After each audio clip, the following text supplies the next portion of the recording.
Welcome to the Trailhead from Ultra Sign Up, where big adventures begin. Trail running is so much more than just a sport. It's a community, a culture, a way of seeing the world. On this show, we're not dissecting splits or debating shoe specs.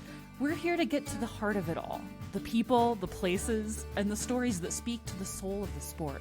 Join me, Zoe Rome, and my co-host, Brendan Leonard, as we'll bring you conversations with the everyday athletes, local legends, quirky characters, and creative minds who make trail running what it is. Messy, joyful, gritty, and deeply human. Because it's not just about chasing finish lines. It's about the friendships forged on long climbs, the lessons learned in the pain cave, and the weird, wild moments that remind us why this sport is about so much more than the miles.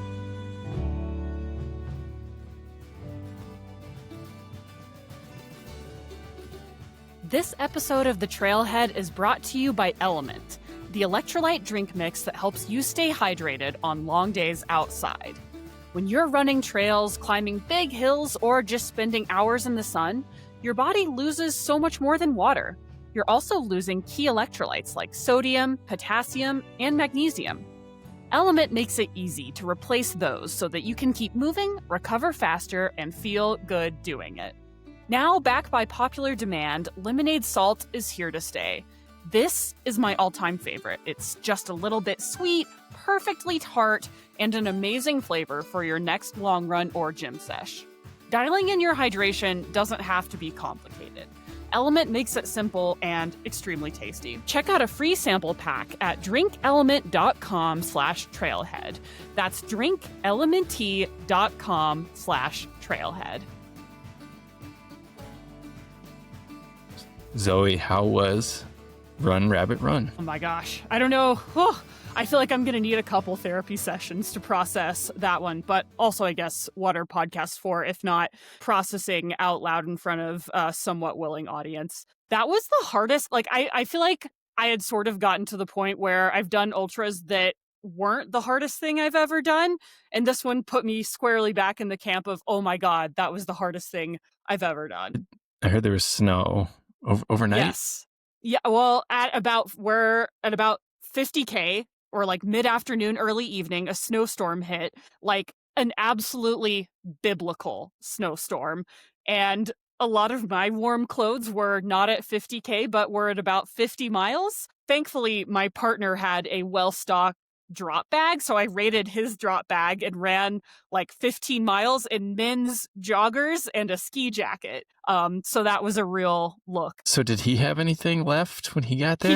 He did. Oh, he thankfully was in front of me, but like I got the sloppy seconds from his drop bag, which is why it was kind of like I was wearing MC Hammer pants and then like an extremely large bright jacket, but it was wild. I don't think I've ever seen weather that bad in a race before. And I feel like it definitely took me a second to kind of like re-regulate my nervous system. And that wasn't even like the hard part. I finally, after this was my 5th 100-mile race, for the first time got ultramarathon induced corneal edema, which is apparently when you run so hard and eat not so good that your eyes kind of give up on flushing fluid out.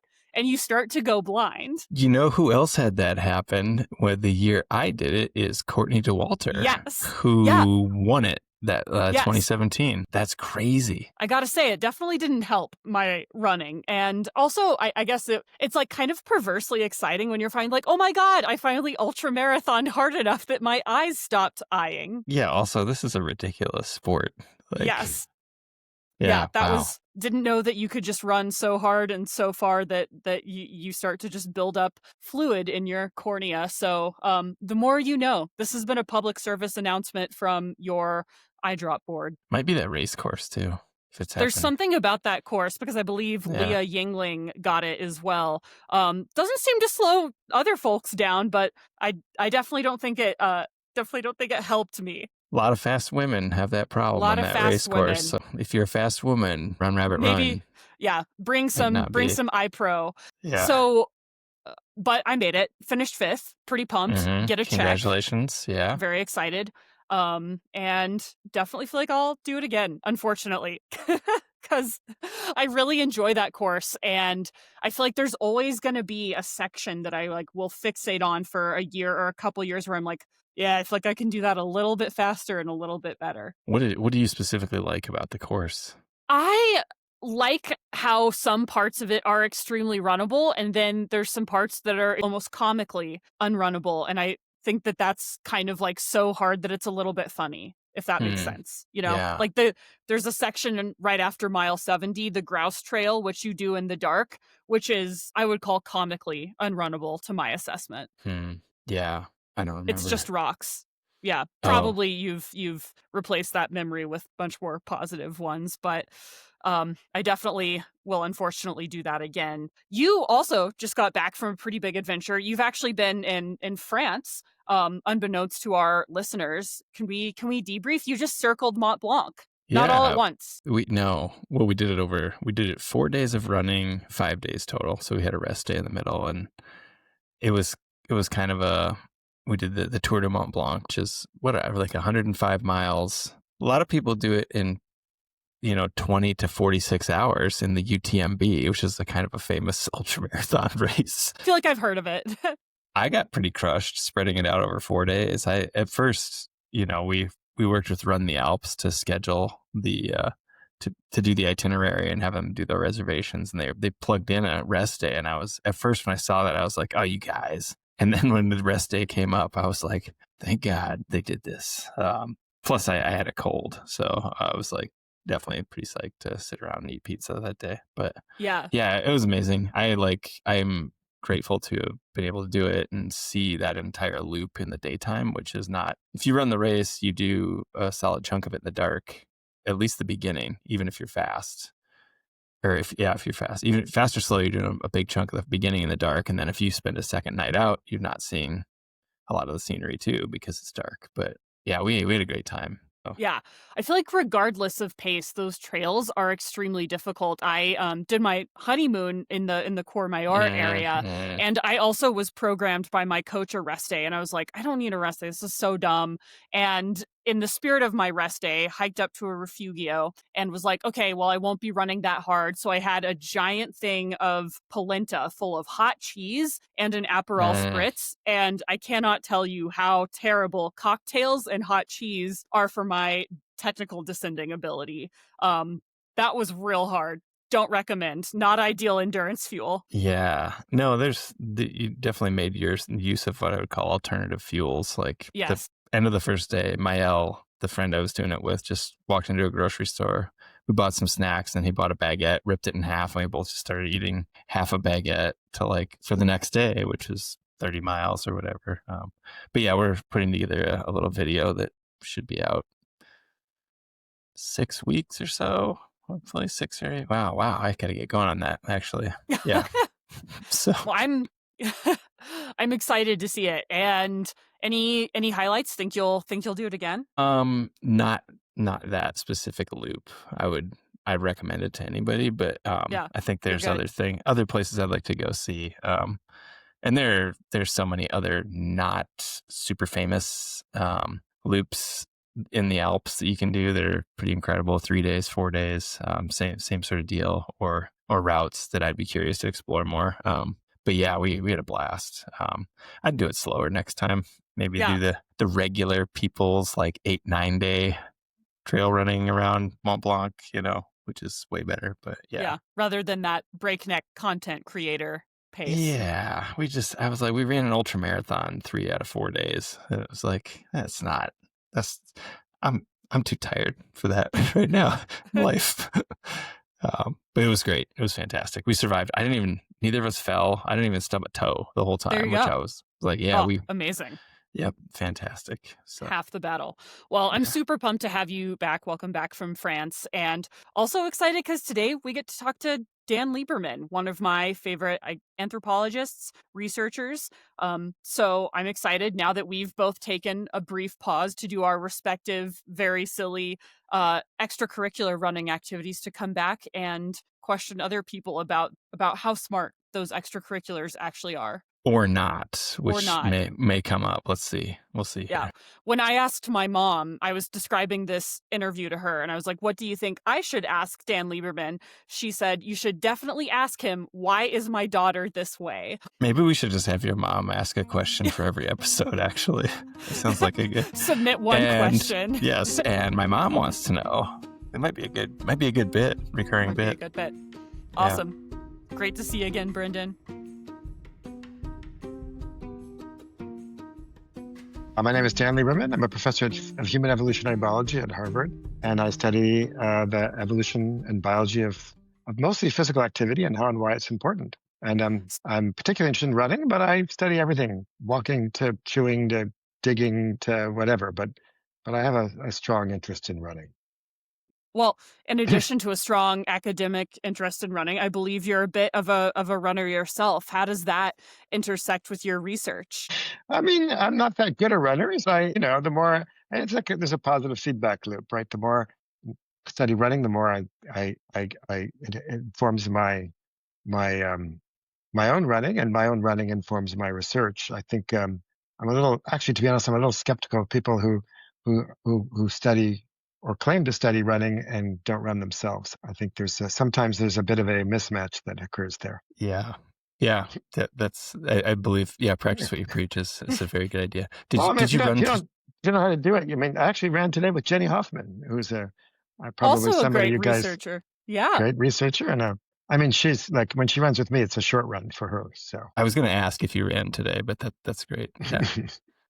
Most days. I have just like a few pretty random questions for you, but I think like maybe entrees into things that you have talked about and have studied before. But I was hoping you could talk just a little bit about the choice between, I understand your office is on the 5th floor, and the choice you have every day of taking the stairs or the elevator, and what that, and how we psychologically deal with that as human beings at this point. Well, I mean, I use that as a way to just point out that physical activity, we evolved to be physically active, but we evolved to be physically active really for two reasons. One is when it's necessary, or the other is when it's rewarding. And that's why most people, when they have an elevator or escalator or something like that, they take the less,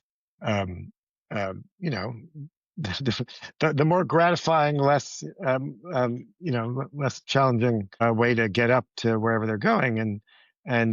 And every time I go into the building, I mean, I was there just a few minutes ago, I can tell you that I thought long and hard. I didn't think long and hard, but I did want to press the elevator button. But, the thing is, if anybody catches me on the elevator, I'm a hypocrite. So for me, that's probably the biggest incentive to take the stairs. I feel like I probably get enough exercise that I don't need to actually take the stairs, but I kind of feel like it's my obligation. Do you find stairwells hard to find in a lot of hotels that you stay in? Oh, my gosh, absolutely. There's some, like the University Health Services here at Harvard, there actually are no stairs you can take. You have to take the elevator.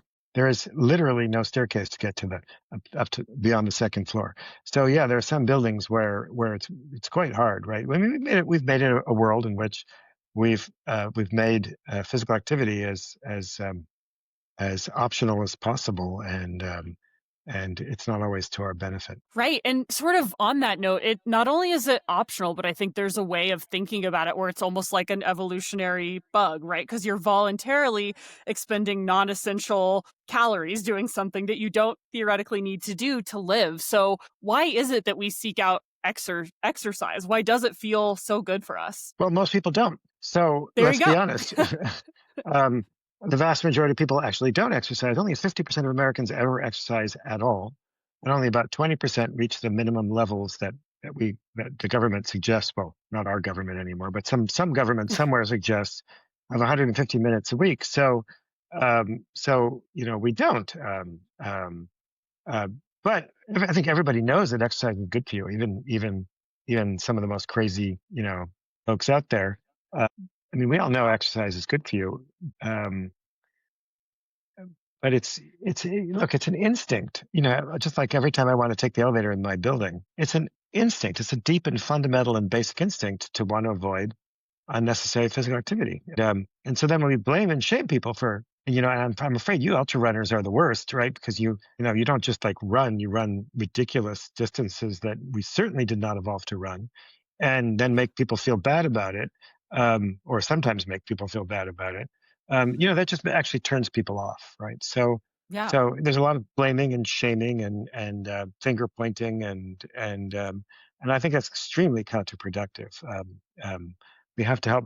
I think the first thing we have to understand about physical activity is, yes, we evolved to be physically active. Yes, we evolved to run, but we did not evolve to stand on one line and run to another line, 26.2 miles away, or let alone whatever you guys do, 100 miles away. That is absolutely and completely and totally bizarre, and let's not pretend it isn't. Absolutely. I mean, I don't know what it says about human evolution that now we have an entire physical activity that requires like industrial strength lubricant and a type of tape that's like just for the male nipple. Like, I don't think that that's exactly an incredible endorsement of our chosen activity. No, and removing all your toenails Yeah. so that we could go on, right? I mean, I think the fact that people can do ultra running is evidence of how capacity can match demand, and how the human body can do extraordinary things. But of course, as I'm sure you know, it's more about the mind than it is about the body, and it's really more about people setting extraordinary goals and trying to match them. I mean, look, I'm good friends with Jenny Hoffman, and I've seen some videos of her at the ends of various races, and I just can't imagine. I mean, I'd rather have somebody take my fingernails out with red hot pincers than do some of those things. I mean, it's just no. And I'm a runner and I do marathons, but that's no, not for me. So is there a line where someone's overdoing it? Like what group of runners is actually overdoing it? Is it like 26.3? I mean, nobody knows, right? I mean, that's Yeah. so individual. I mean, there's so much variation. I mean, certainly it's one of the questions I get asked the most often is is running too much bad for you? And there's not a lot of evidence that it is, but there might be some. It's very hard to test, partly because the sample size is so small. I mean, how do you compare? I mean, the tiny, tiny, tiny, tiny, tiny fraction of ultra runners with the rest of the world, right? So the data sets are really tiny. The data are very poor. You probably saw that there was a paper recently that was just an abstract, but was reported in the New York Times about polyps in the colon. There's Right. there's Yes. various, whatever. I mean, we'll see what that turns out to. So there's not a lot of really strong evidence that it's bad for you, but it's not. It's very hard to test rigorously. In fact, it's probably impossible to test rigorously. Anyway, Yeah, nobody runs ultra marathons for their health. No. I mean, that's not. Well, at least that's not my understanding from talking to ultra runners. So, you write and you do research on something called mismatched behavior, which is things that our bodies didn't evolve for, but we do anyway. And I think trail and ultra running can absolutely sort of be an example of those things. Could you describe what a mismatched behavior is and how that shows up? So mismatches are features. It could be a behavior, but I think more often. I mean, I don't study behavior that much. I study more physiology and anatomy, but these are conditions. These are traits for which our bodies are poorly or inadequately adapted. So, obvious ones are too much sugar, or cigarettes, or high-heeled shoes, or whatever. Those are all obvious. Or jet lag is a really non-controversial one, right? We did not evolve to get in one plane and then travel 9 time zones away, and then all of a sudden be able to snap into it, right? So and so physical inactivity is an obvious mismatch, right? People who do not get physical activity are much more vulnerable to a wide range of diseases. They age more rapidly, more likely to get Alzheimer's and diabetes and heart disease and et cetera, et cetera, et cetera. Whether, if you're asking about ultra running, if it's a mismatch, I mean, again, we don't have any really good data, right? Obviously, it's not a normal evolutionary behavior, but is it something that increases your severity or likelihood of getting a disease? I think, apart from toenails and nipples and things like that, I'm not sure there's a lot of good evidence for it. I mean, it might be, but it's, that I have not seen any really convincing data one way or the other. It's very affirming to hear. Well, I wouldn't say, look, you probably don't do it to live to be 100, right? You do it because you're for other reasons, I'm assuming, right? And if I told you that it was bad for you, I bet you'd still do it. Absolutely. I mean, I definitely feel it's bad for me, and it would take a lot to convince me not to do it. There'd have to be a lot more polyps involved, most likely. Well, there you go. Dan, I listened to an interview with you, and I believe you said that cardio should be the bedrock of fitness or exercise for people. Why? Which I was happy to hear that. As a person who loves running as much as you do and dislikes things like strength training as much as you do, why running for you? Strength training that much, but I'm just not. Okay, yeah. All right, go on. It's not your first choice, I guess. Maybe I would say. Why running for you? Why is that the first? Why is that your first choice? Well, that's a good question. Partly because it's a great way to really get a good intense exercise. I mean, like if I cycle, I just can't get the same bang for my buck, right? Maybe running, and also I just love the purity of running. It's what we evolved to do. I mean, I think any runner knows, any runner who's run enough knows, there's a point, right, when you're running and it just feels like, yeah, I was meant to do this, right? And it's true, because we are meant to do this.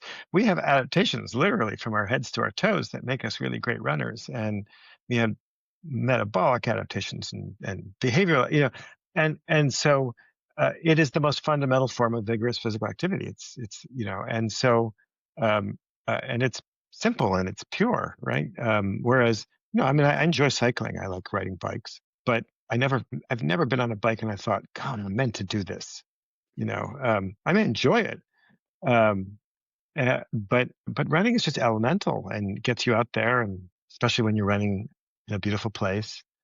I think anybody who's done what you and I do knows we have memories of intensely beautiful, extraordinary runs. I'm guessing swimmers don't get that because you're in this weird aqueous environment where you can't breathe. Oh. But I don't know. We're Just certainly blissed out looking at the black line, We're certainly not the tall to swim. Like, if you go swimming in a lot of places where we evolved, you're going to be eaten by a crocodile. So, I don't know. It's just elemental, and it's. But I've never enjoyed the first mile of any run. I don't think anybody does, or very few people do. But it gets to be and of course you have all those dopamine and the serotonin and all those, they're good cocktail of stuff that happens. And that can also happen with other physical activities too, but running is just very primal, right? It's very basic. It's very simple. You don't even need shoes. So yeah, I think that's why. You hinted at humans having some specific adaptations that predispose us to being natural runners. I'm curious if you could walk us through just a few. Probably not time in an entire day to touch on every single adaptation.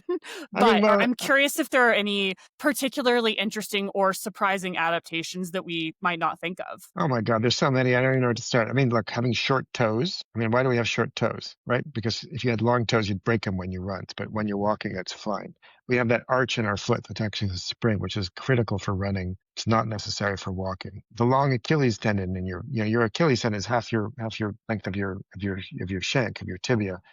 And it's a spring for running. You don't use it for walking. I guess everybody's favorite is probably the gluteus maximus, right? So it's the biggest muscle in our body. We all stare at each other's gluteus maximuses, and it's a running muscle. You don't use it at all when you're walking, or barely. And it's critical to control your trunk and slow your leg when you're running. We have the nuchal ligament and these stabilization mechanisms, our head, the fact that we pump our arms. Why do we have short arms, right? Wouldn't it be better to have really long arms? You could, reach higher in the whatever. Shortening our arms turns out to be important. Not, it's better for throwing to have long arms. It's better for climbing to have long. Better for riding the subway to have long arms. But having short arms helps us for running. We have genetic adaptations. One of my favorite ones is a gene called CMAH, which changes what's called a glycoprotein. It's a protein with a sugar attached to it that only we have. If you put this, only humans have this gene, and if you actually insert this gene in a mouse, it doubles its running distance. Because it increases capillary densities and and mitochondrial density. I mean, we are just loaded with adaptations that make us really good at endurance, and some of these are also help us walk, but many of these are irrelevant for walking, and they're really critical for running. So, yeah. So when you go running and everything's clicking and working, that's because literally you are evolved to do it. To follow up my last question, is it easier to run in Central Park or bicycle in Central Park for you emotionally? You know, I do go to Central Park a lot because my mother-in-law lives pretty close there, and we go there very often. I have never bicycled in Central Park. So so I've only run it, but you have to be very Okay. careful because the bicycle lane, boy, you can put your life in your hands if you don't watch carefully as they're coming zooming along to get to the running lane for the outer loop. So yeah, the bicycles are dangerous. But I've never bicycled, but I do like to cycle here in Boston. uh Listened to an interview you did, and there was a comment about belly fat being a great energy source. And I think as runners, we're, think of ourselves as half marathoners. We want to lose that. As an ultra runner or a marathon runner, should we actually want to have some belly fat? Well, you better. I mean, everybody has some belly fat. I mean, it's just too much. That's a problem, right? I mean, Uh, find me somebody who doesn't have any belly fat, right? I'm sure. I mean, you just may not be able to see it, but believe me, you have some. It's an important reservoir because because the what's we call, the technical term is abdominal or visceral fat. mhm. But those fat stores are more vascularized, and they're more hormone sensitive. So when you need to dip into your energy stores to get fat to help you get energy, that's much more easily mobilized than the other fat stores, which are subcutaneous fat stores. So having some belly fat is a good thing, and that's why, for example, when cortisol levels go up, cortisol is a stress hormone, right? Doesn't cause stress, but it goes up when you are stressed. Cortisol actually shunts fat to visceral fat deposits to get you ready so that you can then handle, running away from the lion or dealing with the lawyers or whatever it is that the cortisol is going up for. It's not that I've lost my beach body, it's that I'm extremely ready to run away from a saber-toothed tiger. Yeah. Yeah. Fortunately, they're extinct, but yeah. So I I like to self-identify as a vegan persistence hunter because there are no animals involved in my animal-less persistence hunting. But I'm curious if you could paint us a picture for what did it look like when early humans used to literally run animals to exhaustion, and what do you see in the research that sort of ties like what we do, what we recognize now as running to that ancient practice of just running our prey down until they quit? Yeah, so there are a lot of misconceptions about persistence hunting. Basically, there are more than one way to do it, but it's very hard to be a carnivore without being able to run, right? I mean, there are a few, right, creatures that pounce on their prey, etc. Obviously, we don't do that. So various kinds of persistence hunts have happened in fact, there's a recent paper by two guys, Morin and Winterhalter, that was in Nature, Ecology, and Evolution, where they reviewed 400 different ethnographic accounts of persistence hunting. It's a terrific, one of those papers where I wish I had done it, but I'm really glad that they did it. Really great paper. And, there's all kinds of different ways that people run animals down. Sometimes they run them to heat stroke, sometimes to exhaustion. It's pretty complicated, but the basic, all of them share the basic trend, a few basic characteristics. And one of them um, is that when runners do this, they're not going super fast because the key part is not the running; it's actually the tracking. Mm. Because the animal can always run faster than the human, and then it kind of hides, and then the human tracks it and catches up to it, and then chases it again. So it's not like there's this, like a cartoon where the human is just running right behind the antelope for miles and miles and miles and miles. That's not at all what happens. The antelope is gone, right? And you have to follow its tracks, look for signs, figure out where it's going, find it, track it again, and chase it again, tracking, chasing, tracking, chasing, tracking, chasing. And you look at the data, and there's not a lot of great data, but if you look at the data, humans aren't running very fast. They're running more, 9-10 minute miles, not the crazy 6 minute miles that elite marathoners are running. So they're basically doing ultra paces, right? Or like old man paces like me, right? So um, it's so people have this idea that it's incredibly difficult, challenging thing to do. And actually, anybody can run a half marathon. Well, I just ran the Great North Run in Newcastle upon Tyne. 60,000 people ran this half marathon. Largest, I think it's the largest half marathon in the world. And like 100,000 people wanted to run it, and they couldn't only handle 60,000.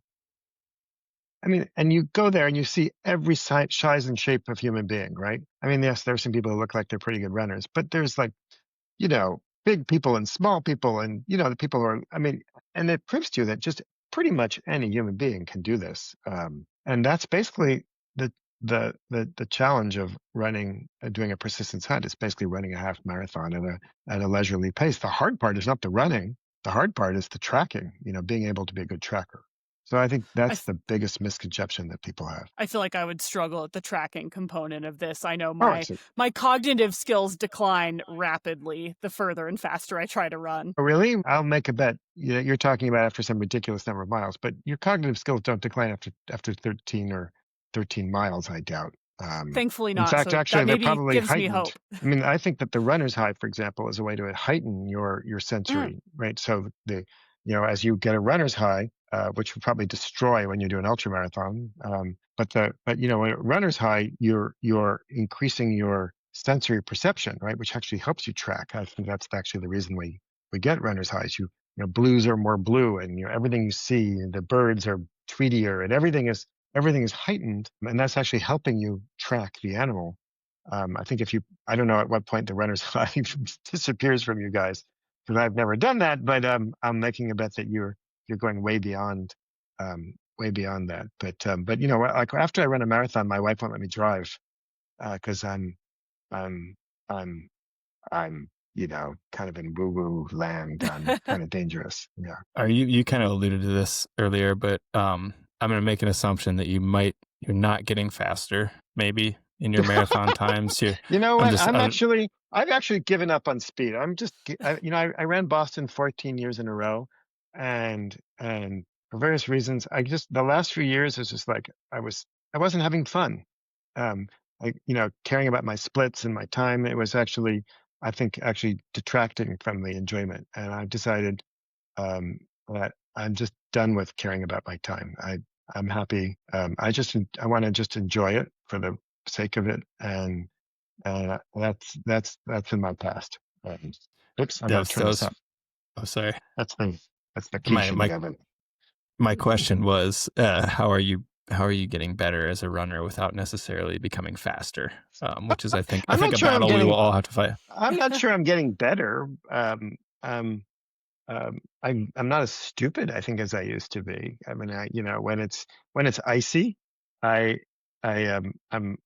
actually now run on a treadmill, which I hate treadmills. I will avoid them. But damn it, I'm not going for any of those falls anymore. So I'm a little bit more cautious, I would say. I also cross train more than I used to. I'm really into rowing now. I got one of those Concept 2 rowing machines, which I have to say I really love. Great cross training because it's like full body, and it's both strength and endurance at the same time. So good upper body workout, good back workout. So I'm doing more of that, and I'm doing more strength training because I'm getting older and worried, sarcopenia, muscle loss.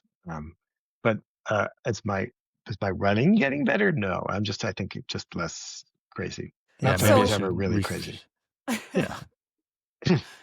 You mentioned the treadmill, which I believe I had read or heard an interview you did, that the treadmill was originally invented as a torture device? Yes, that's true. So that hasn't changed, I don't think. I think it's still and it remains. Well, I mean, the kind of, I mean, the Romans had treadmills, and when they made slaves, to turn wheels, etc. But the kind of modern treadmill, in a way, owes its origin to, I've forgotten the name of the person, but English debtors' prisons. So in England, they would have these big treadmills.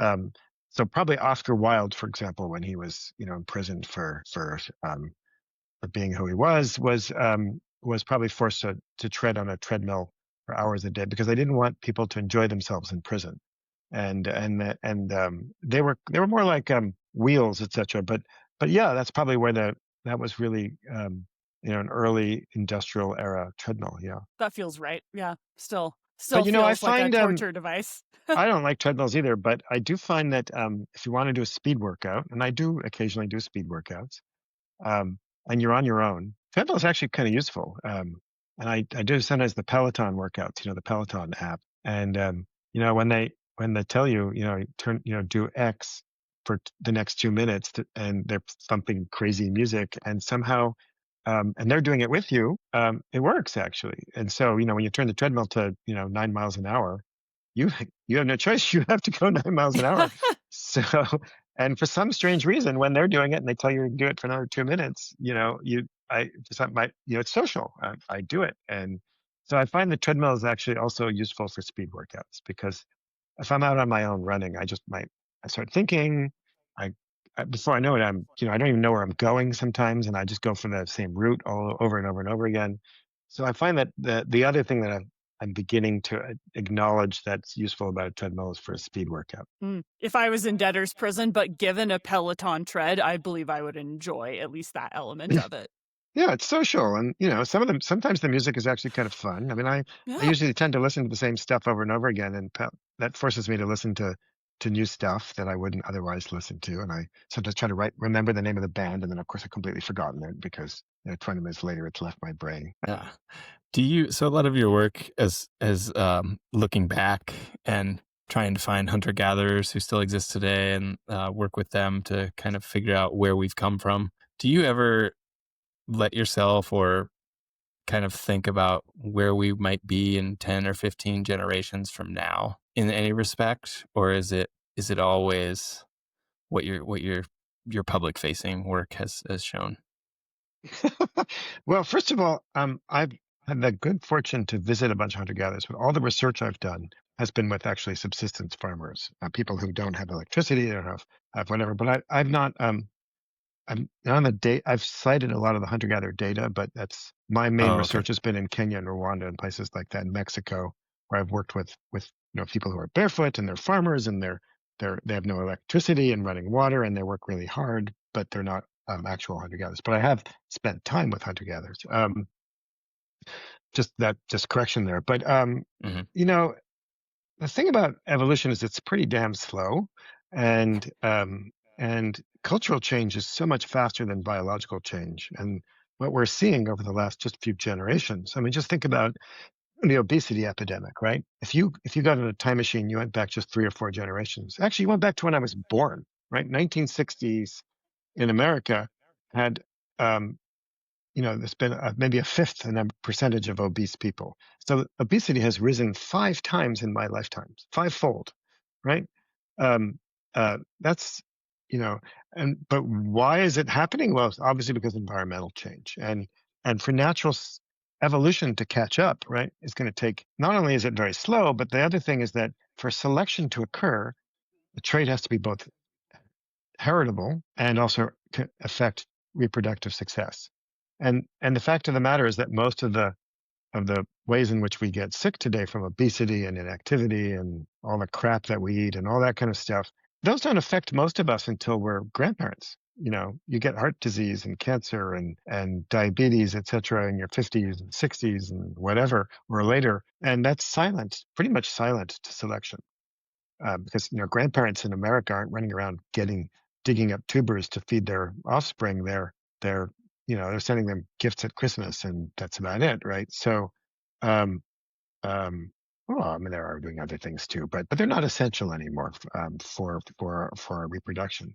So I don't expect a natural selection or evolution to solve any of the problems of mismatches that are occurring right now. That's what's happening is more like what we see in the movie Wall-E than anything else.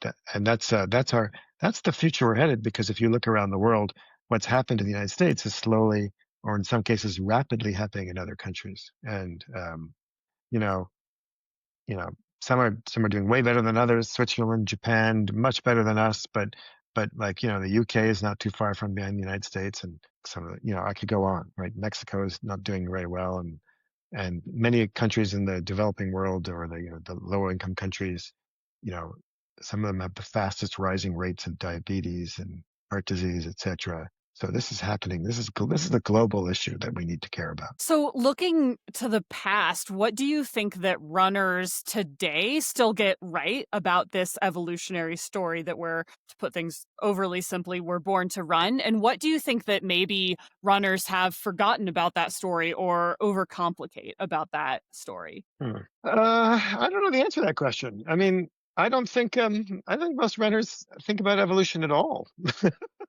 That's not why they run. Um, I think they run. I mean, there's an evolutionary reason that we can do it so well and that we enjoy it so much sometimes. Um, um, I think that when we published the Born to Run paper in 2004 in Nature, I mean, let me tell you, um, the people who were most opposed to it were people in my field, and it was the runners who were excited. I mean, I got so many letters and emails from runners around the world. I mean, newspapers. I mean, we were in like 1,000 newspapers, but there were a lot of anthropologists who were like really opposed to it, and some of them still are. They just cannot get their minds around it. Of course, none of them are runners. Um, um, I hate to be that dismissive, but I think that's true. So no, nobody who was running before we published that paper was thinking about it. And I think most since then don't think about it. They think it's kind of cool. I mean, I think it's led to some perverse stuff, like um, some of the barefoot running craze, which is partly my fault because we published a paper in Nature in 2010 on how and why we evolved to run barefoot. And of course, Chris McDougall publicized or mispublicized a lot of the research that we did. I'm And there was so this that idea that if you specifically just what gets twisted in that you sort of alluded that you feel like a lot of the barefoot running of it all sort of takes things out of context. What do you think got lost in media translation there? well, one is that I mean, for me, the thing that I find most irritating about it all is this idea that there's like pro or anti. Like, you either if you're there was like this idea that if you wore shoes, somehow you're a capitalist tool and you're like, you've got coffins on your feet, etc. I mean, shoes, I wear shoes most of the time. They're nice, right? They protect your feet. But there's also this, on the other side, there was the shoe people who were like, if you're a barefoot runner, you're probably a pinko communist, polygamous, I don't know, vegan, I don't know, you fill in whatever you don't like, kind of nutso, right? And there were, some of the barefoot runners they were kind of the barefoot crowd. Some of them were a little, let's say, eccentric. I think in a mostly charming way, but and then there was this idea that somehow if you take your shoes off, that'll suddenly magically make you a great runner and prevent you from getting injuries. And all along, I have argued that what we can learn about barefoot running the most is that yes, obviously we evolved to run without shoes. Shoes can cause problems, but what matters most is how you use your body. And what barefoot running does is it help teaches us what's a natural, normal way to run. But let's not get caught by the naturalistic fallacy that if our ancestors did it, it must be good. That's the nonsense behind the paleo diet. I mean, if you were to follow that logic, you should never brush your teeth. You should never sleep on a mattress.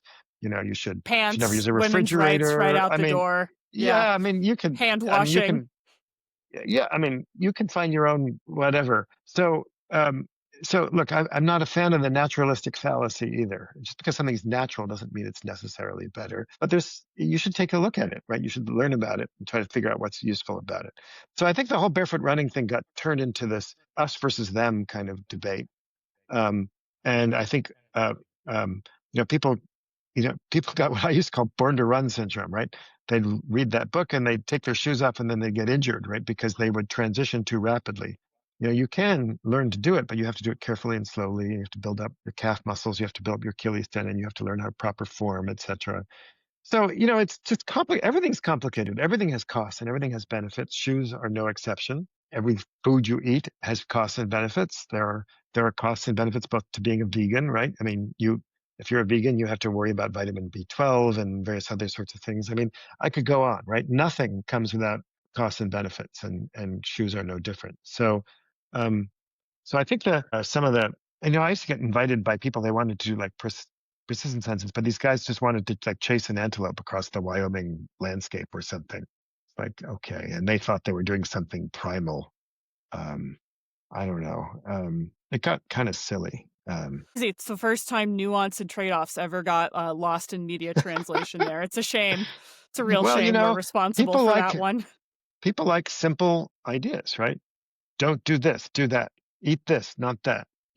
Everybody wants to oversimplify, look for a magic bullet solution, and there are no magic bullets. So, well, occasionally, if you have a bacterial infection, sometimes penicillin might be actually a magic bullet, but there are very few magic bullets, right? There are very few magic bullets in the world, and yet we fall repeatedly for magic bullet solutions. I guess you've talked a little bit about strength training as you age. You're also a runner. Why is strength training important for aging runners? And we're all aging, I guess, is my take on that. It's better than the alternative. It is. It is. Yes.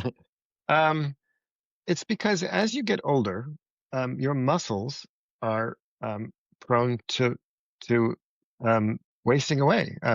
The technical term is sarcopenia. Sarco is flesh in Greek, and penia is loss, or flesh loss. But it's really muscle loss, right? And muscles are expensive tissues, right?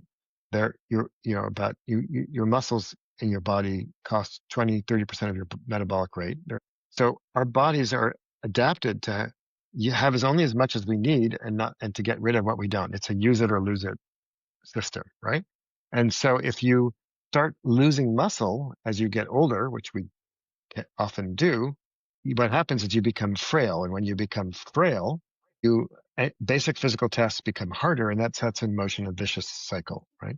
So it gets harder to do stuff. It gets harder to get out of a chair. It gets harder to get off the toilet. It gets harder to carry things. And then what happens is that people with that start doing fewer activities, which makes the sarcopenia worse, and it becomes a vicious cycle. And it is a major, major, major, major cause of disability in aging populations in the Western world, because we evolved not only to run, but we also evolved to do some strength work, carrying, like if you go out and hunt and gather, and you gather all these tubers for dinner or kill an antelope, you have to carry the damn thing back, right? So carrying, for example, is a form of strength, right? That we forget about, right? Carrying babies, carrying, firewood. It's not that hunter-gatherers we evolved to be super strong. We're not like Arnold Schwarzenegger back in the day, but we did evolve to have a reasonable amount of strength, and to have to use, in the absence of electric can openers and shopping carts and all those sorts of things, people had to use their muscles. And so as people age, if they don't do some strength training, their muscles deteriorate. That causes frailty. That leads to less physical activity, and things get worse and worse and worse. Muscles also play important metabolic roles. So as you get less muscle, you have less muscle to help regulate metabolism, and muscles produce all kinds of important chemical messenger signals. We call them myokines. So maintaining adequate muscle mass and keeping your muscles healthy, just like any other tissue in your body, is an important form of aging. And runners are pretty good at keeping their legs in pretty good shape, but from waist up, we're pretty bad. And we all pay a price if we don't do it. So everybody should have some mix of endurance and strength training. Guess we need the book Born to Carry Moderately Heavy Loads Somewhat Consistently to come out, so we get that craze going. Well, I have a good long section about it in my book Exercised. So yes. I think you can you can learn about it there. Yes, and thanks so much for joining us today. This was really, really fun, and for validating all of my feelings about treadmills. All right, whatever. If it makes you happy, that's fine with me. Whatever works. This week's featured race takes us to the foothills of North Texas for the Naughty Hog. Set at Lake Ray Roberts, Johnson Branch, this endurance event has something for everyone. There's a 5K and 10K, 25K, 50K, and even a grueling 100K. There's even a 25K ruck division if you want to throw some weight on your back and really test yourself. This course is classic Texas outlaw running.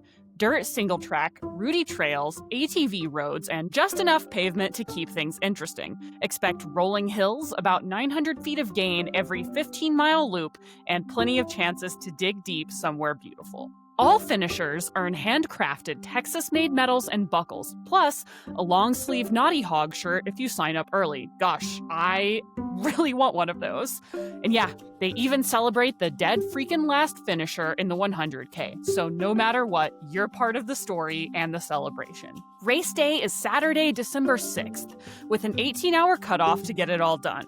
Registration is open now on ultrasignup.com. Lock your spot in and go run the Naughty Hog. Thanks for joining us on the Trailhead.